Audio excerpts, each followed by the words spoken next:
तो दोस्तों, जैसा कि मैंने कहा, महाराज जी हमें मिले हैं और महाराज जी बहुत ही प्राचीन अयोध्या की सभ्यता के बारे में बहुत ही भली भांति मतलब परिचित हैं और ये हमको अवगत कराएंगे और सत्य जानकारी देंगे कि ये सहस्त्र जो धारा है इसकी विशेषता क्या है और इसके महत्वपूर्ण तत्व क्या है। महाराज जी, सबसे पहले आपका हमारे चैनल पर स्वागत है। तो कृपया करके आप बताएं कि सहस्त्र धारा की क्या विशेषता है, क्योंकि हमारे अयोध्या में बहुत लोग आते हैं लेकिन जो पुरानी वास्तविकता जो हमारे धरोहर की सभ्यता है उससे अनभिज्ञ होने के कारण जो है उससे जो है एक प्रकार से मतलब अंगीकृत नहीं हो पाते हैं। मैं जगत गुरु रामानुजाचार्य जीर स्वामी करपात्रे जी महाराज अयोध्या से हूँ। आप जिस स्थान पर खड़े हैं इसको सहस्त्र धारा बोलते हैं। आप खुद देख लीजिए कि सरयू जी की धारा बह रही है वो सहस्त्र धारा में परिवर्तित है। जैसा कि दोस्तों मैं आपको दिखाना चाहता हूँ, यहाँ पर सरयू जी की धारा जो आप देख पा रहे हो, ये ऐसे जैसे भगवान कृष्ण का चक्र घूमता रहता है उसी प्रकार से आप देखेंगे यहाँ पर कुछ इस तरीके से ये सरयू जी घूमती रहती हैं, आप चेक कर सकते हैं।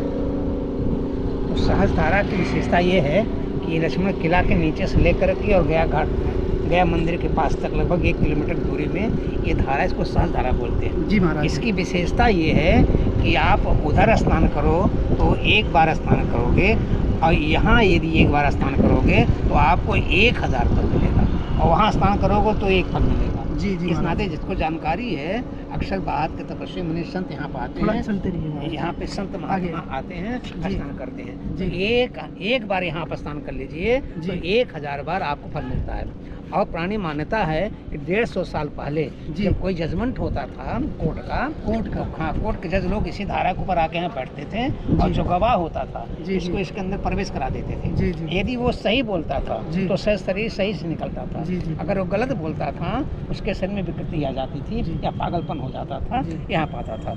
इस कारण जो है अयोध्या की जो है मूल, देखिए अयोध्या तो ठीक है, कोई परेशानी नहीं है, लेकिन मूल अयोध्या यहीं से शुरू होता है। उत्तर दिश सरजू वह पावन, अवधपुरी ममपुरी सुहावन और उत्तर दिश सरजू वह पावन। उत्तर दिशा में जो सरजू है यही मूल अयोध्या का प्रमाण रहता है। और जो अंदर बना हुआ है वो तो कई बार गिरा है, कई बार बिना है, कोई प्रामाणिकता नहीं स्पष्ट आती है कि अयोध्या को 3 बार बसाया गया है। सबसे पहले मनु जी ने बसाया था, उसके बाद वो अयोध्या खत्म होने लगी थी तो विक्रमादित्य ने बसाया है। और सौभाग्य है कि इस बार अयोध्या हमारे देश के प्रधानमंत्री माननीय नरेंद्र मोदी जी और उत्तर प्रदेश के माननीय मुख्यमंत्री हमारे योगी आदित्यनाथ द्वारा बसाई जा रही है। ये बहुत सौभाग्य है कि 3 बार बसा था अयोध्या में और तीसरे बार भी संत के द्वारा ही बसाया जा रहा है, चाहे वो अपने प्रधानमंत्री हो और चाहे उत्तर प्रदेश के मुख्यमंत्री हमारे योगी जी।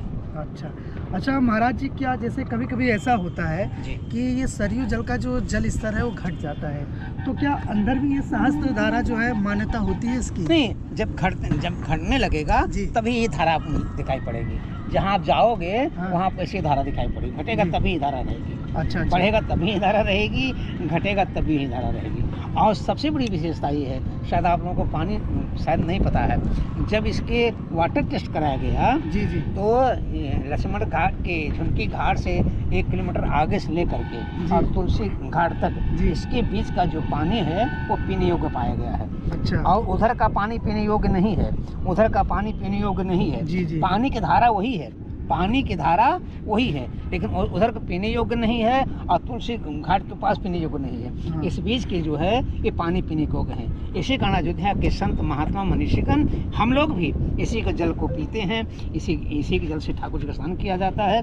अयोध्या में अगर वास करना है, खासकर मेरे लिए और जो उच्च कोटि के संत हैं वो सरयू जल ही पीते हैं। हम लोग सरयू जल यहाँ से ले जाते हैं, रख देते हैं, पानी थोड़ा स्थिर होता है, उसी जल का हम लोग प्रयोग करते हैं और उसी जल से ठाकुर जी का स्नान कराया जाता है, उसी जल का ठाकुर जी को जो है जल पिलाया जाता है। तो दोस्तों एक साइंटिफिक रीजन भी इस सरयू नदी का है, मतलब जैसे आप गुप्तार घाट से चलोगे तो गुप्तार घाट तक मतलब नदी तो वही है, सरयू जी धारा वही है, लेकिन पीने के लिए यही बीच का। लेकिन जैसे आप झुनकी घाट पर प्रवेश करोगे और यहाँ से तुलसी घाट के बीच में जाएंगे, मतलब सरयू का जो पवित्रता है, मतलब क्वालिटी जो है वो शुद्ध हो जाती है। एक ऐसा वाटर प्योरिटी बिल्कुल पीने योग्य मानी जाती है, मतलब एक साइंटिफिक रीजन है। और हमारे संत महंत जो यहाँ पर तप किए हैं उसका प्रभाव है जो आज तक इस रूप में मुझे देखने को मिलता है।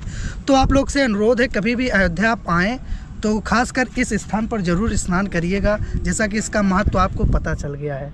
तो इस तरीके से मैं इस वीडियो को यहीं पर समाप्त करता हूं। और ये वीडियो अगर आपको इन्फॉर्मेटिव लगा हो, जानकारी लेवल का लगा हो, तो इस वीडियो को लाइक और ज़्यादा से ज़्यादा शेयर करने का प्रयास करें, ताकि और लोग भी इस वीडियो के माध्यम से लाभान्वित हो सकें। तब तक के लिए आपको जय श्री राम।